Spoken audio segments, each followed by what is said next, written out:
Jesus came and died for the sins of the whole world. Came and suffered and died for the sins of the whole world. But do you know that after all the suffering that Jesus died and suffered, if nobody preaches the gospel, it's almost like a waste.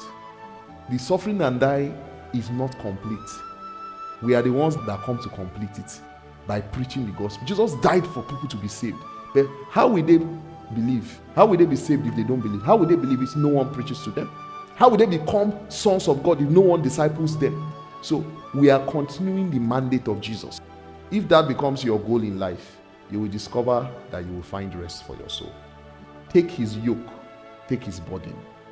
You will find rest for your soul. It will now be easy for you to believe God, because you know that those things you are praying to God about, they are not about you. They are about his kingdom. If it's about you, it may be more difficult for you to believe in God concerning those things.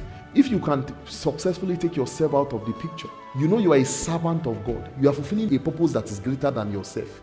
So if God gives you an assignment, God may give you an assignment, for example, and that assignment might involve making a lot of money in business. Now imagine that God gives you an assignment to make billions of dollars and you are not permitted to love money.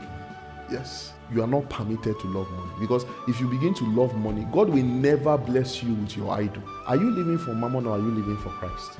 You know, Paul could say that for me to die is gain, for me to live is Christ. If you read that place in context, say, I'm caught betwixt the two, whether for me to remain with you, which will be much more favorable for you, or for me to go and be with the Lord.